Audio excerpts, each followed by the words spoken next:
Assalamualaikum dear students, welcome to the platform of Nan Academy. I am your host Mohammad Zulqarnain. तो students आज के इस video के अंदर हम नाइन्थ क्लास बायोलॉजी जो हमारी न्यू बुक है इसके chapter number 10 reproduction in plants which इसका 5th लेक्चर स्टार्ट करेंगे, जिसके अंदर हम advantages and disadvantages of vegetative propagation को स्टडी करेंगे। बच्चों इससे पहले इसके एडवांटेजेस और डिसएडवांटेजेस मैं आप लोगों को बताऊं, मैं आप लोगों को वेजिटेटिव प्रोपागेशन जो है इसका एक ओवरव्यू दे देता हूं ताकि आप लोगों को जो है वो इसकी बेहतर अंडरस्टैंडिंग हो सके।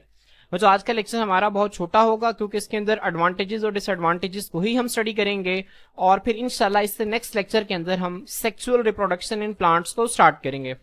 बच्चों वेजिटेटिव प्रोपागेशन मैंने आपको बताया था कि it is a method of asexual reproduction in plants. चूंकि प्लांट्स इस चैप्टर का नाम है रिप्रोडक्शन इन प्लांट्स, तो रिप्रोडक्शन दो तरह की होती थी, sexual reproduction and asexual reproduction. अब बच्चों एसेक्सुअल रिप्रोडक्शन में किसी भी किस्म की गैमेट्स की फ्यूजन नहीं होती थी, स्पर्म और एग की फ्यूजन नहीं होती थी, और एसेक्सुअल रिप्रोडक्शन के नतीजा में बनने वाला जो जानदार होता था बच्चों वो जेनेटिकली जीन्स के लिहाज से डीएनए के लिहाज से आइडेंटिकल होता था पेरेंट की तरह। मेरी बात समझ में आ रही है? अच्छा, ये है बच्चों एसेक्सुअल रिप्रोडक्शन। अब एसेक्सुअल रिप्रोडक्शन के हमने अलग अलग जो थे वो मेथड्स देखे, हमने बाइनरी फिशन देखा, हमने बच्चों बडिंग देखा, हमने स्पोर फॉर्मेशन को स्टडी किया। तो बच्चों उसमें जो प्लांट्स के हवाले से जो मेथड है एसेक्सुअल रिप्रोडक्शन का वो था वेजिटेटिव प्रोपागेशन। अब जो वेजिटेटिव प्रोपागेशन का मतलब ये है कि प्लांट के वेजिटेटिव पार्ट्स को इस्तेमाल करते हुए नए प्लांट्स को प्रोड्यूस करना, इसे हम जो है वो वेजिटेटिव प्रोपागेशन कहते हैं।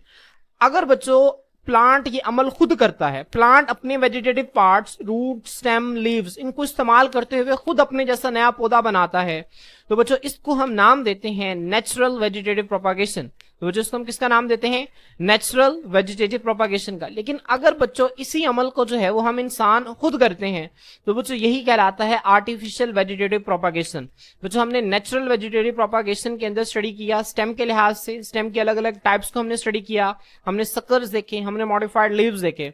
बच्चों हमने आर्टिफिशियल वेजिटेटिव प्रोपागेशन को स्टडी किया। बच्चों हमने आर्टिफिशियल वेजिटेटिव प्रोपागेशन के अंदर हमने कटिंग्स देखा, ग्राफ्टिंग देखा, मैंने आपको टिश्यू कल्चर के हवाले से बताया। इसके अलावा लेयरिंग भी एक मेथड है आर्टिफिशियल वेजिटेटिव प्रोपागेशन का, जो मैंने आपको थर्ड लेक्चर के अंदर बताया था। तो बच्चों होपफुली आपको ये सारी चीजें जो हैं वो क्लियर हो गई होंगी और अच्छे तरीके से आप लोगों को याद होंगे। तो बच्चों आए आज के इस लेक्चर के अंदर हम उस वेजिटेटिव प्रोपागेशन के एडवांटेजेस और डिसएडवांटेजेस को जो है वो स्टडी करते हैं। अब जो एडवांटेजेस पर जाने से पहले और डिसएडवांटेजेस पर जाने से पहले मैं आप लोगों को एक और बात जो है वो बताना चाहूंगा कि बच्चों सेक्सुअल रिप्रोडक्शन के नतीजा में जो जानदार बनते हैं, सेक्सुअल रिप्रोडक्शन में स्पर्म और एग की फ्यूजन होती है, स्पर्म के अंदर अलग डीएनए है, एग के अंदर अलग डीएनए है, दोनों मिलेंगे नया डीएनए बनेगा। और बच्चों वो जो नया डीएनए बनेगा तो उससे आगे जो जानदार बनेगा उसके अंदर जो है वो खसूसियात पहले वाले जानदारों से मुख्तलिफ होंगे। बच्चों सेक्सुअल रिप्रोडक्शन के नतीजा में जो जानदार बनते हैं वो पिछली नस्ल से बेहतर होते हैं, और जो नए जानदार हैं बच्चों उनके अंदर ज्यादा बेहतर खसूसियात जो होती हैं और वो अपने इन्वायरमेंट को बेहतर अंदाज से जो है वो अडेप्ट कर सकते हैं, अपने इन्वायरमेंट के मुताबिक जो है वो बेहतर अंदाज से अपने आप को ढाल सकते हैं। बच्चों ये सेक्सुअल रिप्रोडक्शन का फायदा होता है।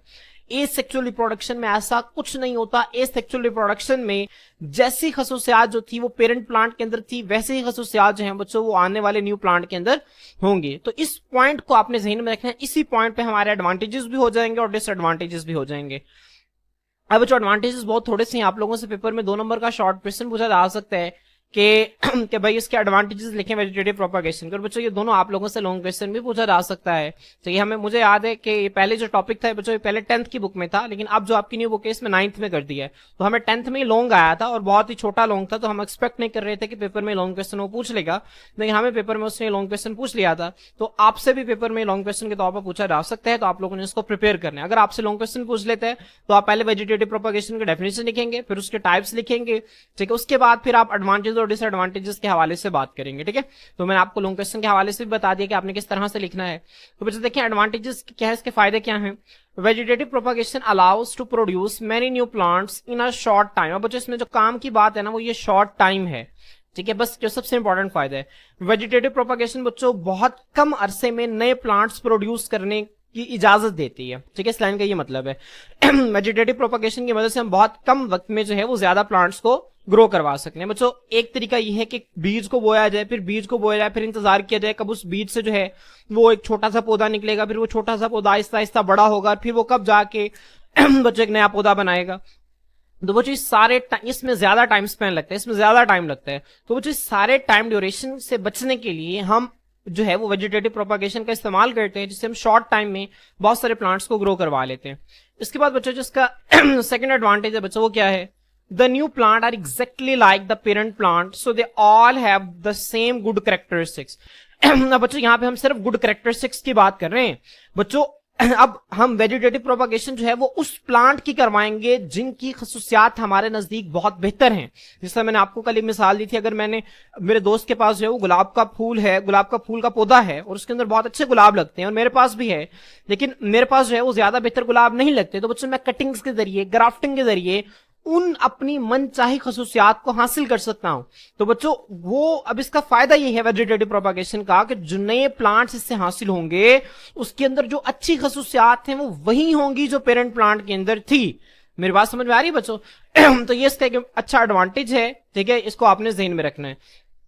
वो जो थर्ड है, देखें थर्ड लाइन जो आपने लिखनी है, दिस मीन्स, इसका मतलब ये है कि यूजफुल क्वालिटीज बच्चों, जो बेहतर खसूसियात हैं, क्वालिटीज कहते हैं खसूसियात को, जो मुफीद खसूसियात हैं बच्चों, जो फायदेमंद खसूसियात हैं, जैसे कि गुड फ्रूट, अच्छा फल लगता हो किसी पौधे के अंदर, और स्ट्रॉन्ग ग्रोथ, या कोई पौधा जो है बड़ी जल्दी ग्रो कर रहा है, ठीक है, कोई पौधा जो है बहुत अच्छी तरह बहुत जल्दी ग्रो कर रहा है, इसका मतलब ये कि उसका डीएनए, उसका जेनेटिक मेकअप जो है वो ज्यादा बेहतर है, ठीक है। तो बच्चों अब ये जो अच्छी खसूसियात हैं, गुड क्वालिटीज हैं, जिसमें जो है वो गुड फ्रूट आ जाता है, अच्छा फल लग रहा है किसी पौधे के अंदर, वो जल्दी ग्रो कर रहा है, रैपिड ग्रोथ हो रही है, स्ट्रॉन्ग ग्रोथ हो रही है बच्चों, अब are pass on to the next generation. जब वेजिटेटिव प्रोपागेशन के जरिए खासतौर पे ऐसे प्लांट्स जिनके अंदर ये खसूसियात मौजूद हैं, तो जब उनकी वेजिटेटिव प्रोपागेशन करवाई जाएगी तो बच्चों उन प्लांट्स की जो बेहतर खसूसियात हैं ये अगली जनरेशन के अंदर भी क्या हो जाएंगे बच्चों, ट्रांसफर हो जाएंगे, मुंतकिल हो जाएंगे। तो आपने इस पॉइंट्स को ज़हन में रखना है, बहुत आसान है बच्चों। आमतौर पे बायोलॉजी के अंदर जो है अगर आपको लाइंस का मतलब समझ में आ जाता है, इंग्लिश लिखी हुई अगर आपको उसकी उर्दू समझ में आ जाती है, तो बच्चों आप लोगों को टॉपिक्स जो हैं वो बहुत जल्दी जो हैं विद इन द सेकंड्स आप लोगों को टॉपिक्स जो हैं वो तैयार होते चले जाते हैं। क्योंकि किसी भी चीज को याद करना उस वक्त तक मुश्किल होता है जब तक कि हम उसे समझ नहीं लेते। और स्पेशली यहाँ पे आपकी बुक में अगर जो इंग्लिश मीडियम के स्टूडेंट्स हैं, खासतौर पे इंग्लिश मीडियम में याद करना थोड़ा सा मुश्किल होता है, लेकिन ये मुश्किल तब तक है तब तक आपको इस इंग्लिश मीडियम का उर्दू में मतलब नहीं पता। जब आपको उर्दू में मतलब पता चल गया है बच्चों तो आप लोगों के लिए आसान हो गया है, ठीक है। तो इसी वजह से मैं आप लोगों को ओवरऑल ईच एंड एवरीथिंग जो है वो क्लियर कर देता हूँ। अब बच्चों डिसएडवांटेजेस की तरफ आते हैं। डिसएडवांटेजेस का मतलब है नुकसानात क्या है, वेजिटेटिव प्रोपागेशन के क्या क्या नुकसानात हो सकते हैं। अब बच्चों इसका एक ही नुकसान है बच्चों, वो ये है कि जो खसूसियात जो पेरेंट सेल के अंदर थी ना बच्चों वही नए प्लांट के अंदर होती हैं। अब सर कहेंगे सर ये तो आपने एडवांटेज में बात बताई थी, अब यही आप डिसएडवांटेज में बता रहे हैं। तो बच्चों डिसएडवांटेज भी इसका सबसे बड़ा यही है, सेक्सुअल रिप्रोडक्शन का मैंने आपको फायदा बताया था ना कि सेक्सुअल रिप्रोडक्शन के अंदर जेनेटिक रिकॉम्बिनेशन होता है, डीएनए जो है वो मिक्स होता है, और नया जो बनने वाला जानदार है सेक्सुअल रिप्रोडक्शन के नतीजा में जो बनता है वो माहौल के हिसाब से बेहतर तौर पर अपने आप को अडेप्ट कर सकता है, माहौल के मुताबिक बेहतर तौर पर अपने आप को ढाल सकता है। जबकि बच्चों जो एसेक्सुअल रिप्रोडक्शन में ऐसा नहीं होता, एसेक्सुअल रिप्रोडक्शन में ना डीएनए चेंज होता है, जो नया बनने वाला जानदार है वो बिल्कुल सेम होता है, किस तरह बच्चों पेरेंट प्लांट की तरह बिल्कुल सेम होता है। और यही सबसे बड़ा डिसएडवांटेज है, क्योंकि बच्चों अगर फर्ज करें कि एक ऐसे पौधे की हमने वेजिटेटिव प्रोपागेशन कर दी जिसकी जो है खसूसियात तो बहुत अच्छी थी, उसमें अच्छा फल लग रहा था, उसकी अच्छी ग्रोथ हो रही थी, लेकिन बच्चों ठीक है इंसेक्ट्स के खिलाफ, ठीक है हशरात के खिलाफ या बीमारियों के खिलाफ वो उस पौधे के अंदर जो थी वो ज्यादा अच्छी मुजाहमत नहीं थी, तो बच्चों उससे जितने भी पौधे जो हैं वो बनेंगे तो उन तमाम के अंदर ये कमजोरी होगी।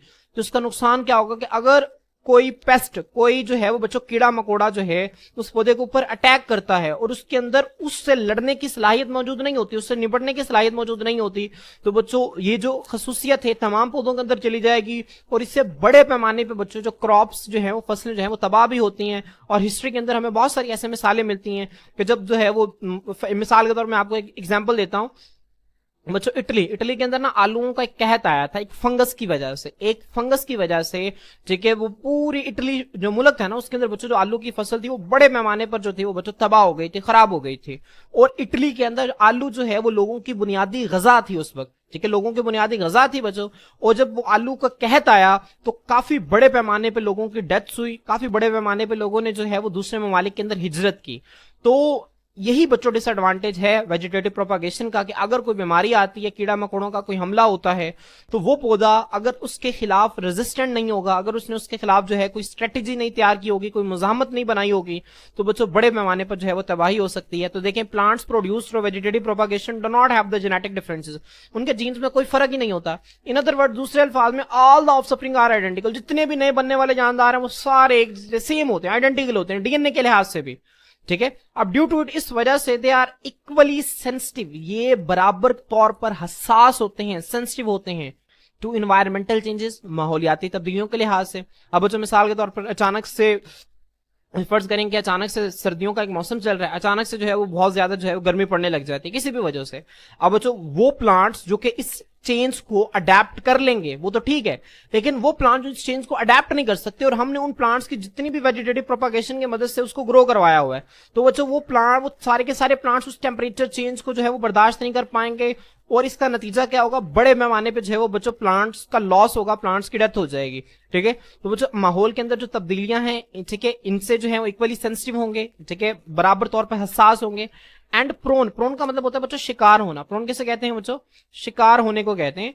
And prone to same diseases और पेस्ट, और बच्चों एक जैसी बीमारियों और पेस्ट बच्चों कहते हैं हशरात को, कैसे कहते हैं, हशरात, कीड़े मकोड़े जो कि पौधों के ऊपर बच्चों क्या कर देते हैं, अटैक कर देते हैं बच्चों। कुछ पौधों के ऊपर ना, कुछ पौधों के अंदर इन कीड़े मकोड़ों से लड़ने के लिए जो है वो अडेप्टेशन होती है। जैसे कोई कीड़ा उनके ऊपर आके बैठता है, वो अपने अंदर से एक ऐसा मटेरियल खारिज करते हैं कि कीड़ा जब उसको खाता है तो बच्चों उस कीड़े की डेथ हो जाती है। ये ऐसा लिक्विड खारिज करते हैं जिसकी स्मेल की वजह से वो जो इंसेक्ट्स हैं वो उसके करीब नहीं आते, ठीक है।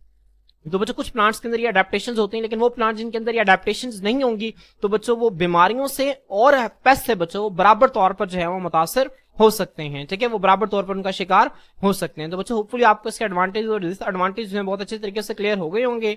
तो बच्चों इंशाल्लाह हम नेक्स्ट लेक्चर के अंदर जो है वो सेक्सुअल रिप्रोडक्शन इन प्लांट्स को स्टार्ट करेंगे। आज के लिए इतना ही, अल्लाह हाफिज।